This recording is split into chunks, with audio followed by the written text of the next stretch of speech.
guys, welcome back to the channel where I cover missing persons, unsolved cases, crime news, and more.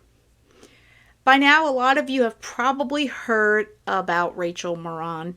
She was found deceased on August 5th after walking on a hiking trail in her home area of Maryland, Bel Air. I'm first going to play the presser and just kind of go over a bit about the case for those that are less familiar with it. So we're going to go through the presser, and that is a little less than 4 minutes long. Hi, this is Harford County Sheriff Jeff Gaylor. It's been 4 days since Rachel MORIN went missing, and 3 days since her body was located, the victim of a violent homicide. As your sheriff, I wanted to update all of you on where the investigation stands and what we are doing to keep our citizens safe. Currently, there are 10 investigators assigned to our Criminal Investigations Division who have been and will continue to work around the clock on this investigation. These detectives, along with forensic investigators and crime analysts, have been scouring every detail of the days, hours, minutes, and seconds before Rachel died in order to put together the pieces of a comprehensive timeline. Our Harford County community, as usual, has been amazing. And again, I knew you would be. It's what makes me the most proud when our citizens step up and work together in times of need. Through you, our Facebook page and reach has gone over 2 million people. You have brought forth more than 100 tips, and they are still pouring in. Some of your tips have been promising and tremendous in advancing the investigation and bringing us closer to getting the answers that we need, the answers that Rachel's family needs, and the answers that our community needs. Each tip helps bring the picture into focus, so I ask you to keep sending them in. Even if it's something you think is insignificant, that might be the key piece of evidence or information we are looking for. I also know many of you are nervous to spend time on the trail, concerned that there might be someone in our midst preying on women. Please know that as your sheriff, but also as a husband and father of 2 daughters, I understand your fears. If you went out to the trail today, you will see a heavy presence of deputies patrolling by foot, by bike, and by all-terrain vehicle. To enhance our efforts, just yesterday morning, the Harford County Sheriff's Foundation dropped off a check for $20,000 to support the purchase of a second off-road utility vehicle. This will fill an immediate need to have an off-road utility vehicle at each end of the trail, and these proactive patrols will continue into the future in an effort to keep everyone safe who utilizes our hiking trails.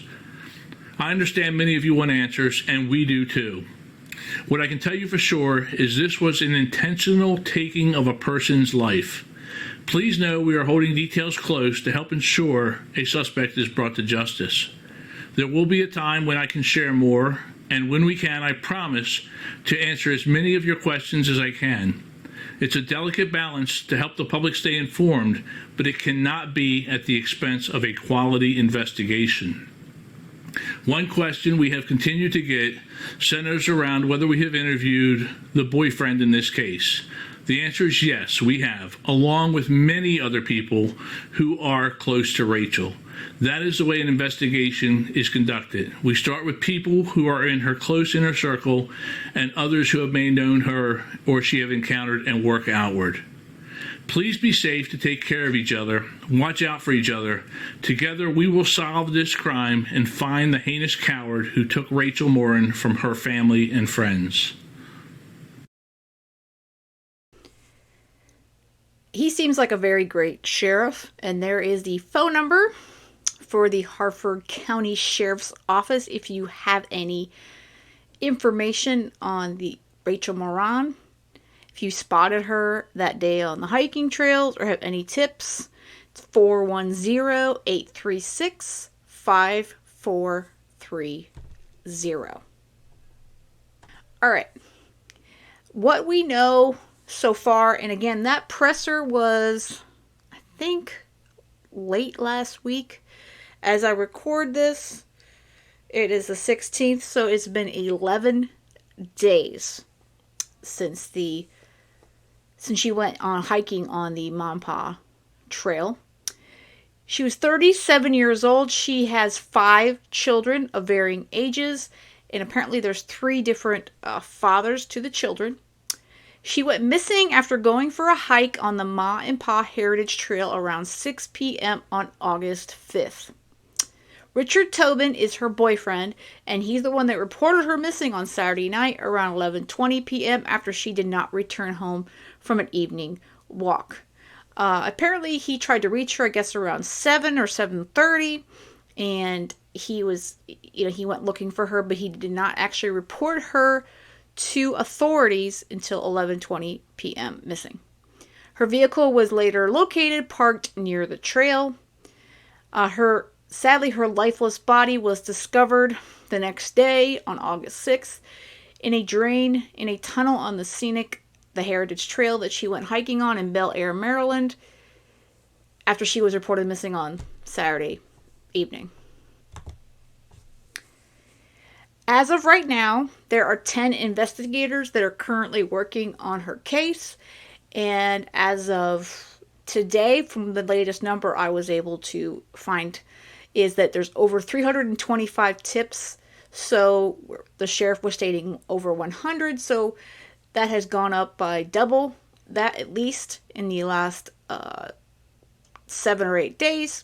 Rachel MORIN was on multiple dating apps, according to those close to her. Court records show that MORIN, who's a mother of 5, was involved in custody disputes with 3 different men. So again, she has 5 different children with 3 different men. So she was in custody disputes with them. Tobin, the boyfriend, he has a rap sheet that includes second-degree assault, violating restraining orders, and resisting arrest, as well as others. He has claimed that he's 15 months clean, and he's currently living in a rehab house called the Man House. He claims he was attending an AA meeting during the time that Rachel was hiking. And law enforcement has stated that he has been cooperative so far, providing both his DNA and his cell phone. Now, we are hearing from law enforcement that this is a violent homicide. A man has come out through some of the media outlets claiming that he actually saw Rachel's body, but law enforcement is telling us that he's lying. So decide that on your own. Michael Grabowski, the Maryland man who claimed he saw the body of the 37-year-old, was not even within eyesight of the crime scene when she was found, according to Harford County Sheriff's Office. And he's 49 years old, this Michael, this witness, supposedly. He claimed to, again, multiple media outlets that he and his stepdaughter came across Rachel's body on Sunday when they joined the search for the missing mother of 5 who had vanished on Saturday after going for the hike on the Ma and Pa Trail in Bel Air. He stated that his stepdaughter, whom he said was a friend of Rachel's, was the first to discover the body in a tunnel near the trail before they alerted the authorities.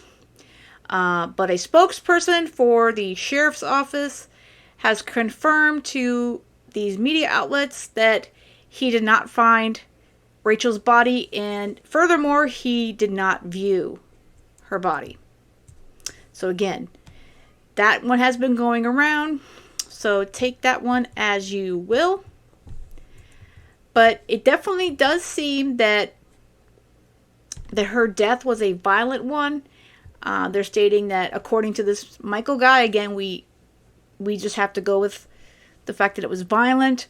If her face was indeed bashed in as has been claimed, and the question is, was this personal? Did this person that attacked Rachel, did he know, he or she, because I actually am starting to wonder if it was a female. Did they know Rachel? Was this a disgruntled girlfriend, spouse of one of the fathers of her children, or someone that she had maybe spoken to or dated through these dating apps? Or did the boyfriend have something to do with it? Or maybe one of his exes? At this point, I'm really not suspecting the boyfriend, because I feel like he's being pretty cooperative. But again, that could just be, to throw people off. But again, law enforcement is staying really close to the vest on the details, and I think as much as we all want to know what they know, I think that that's really the best they can do right now. But if it is true that she was violently attacked and, her head was bashed in with a rock or what have you, I'm starting to believe that it was someone who may have stalked her, may have known her to that effect. But maybe it was a random attack.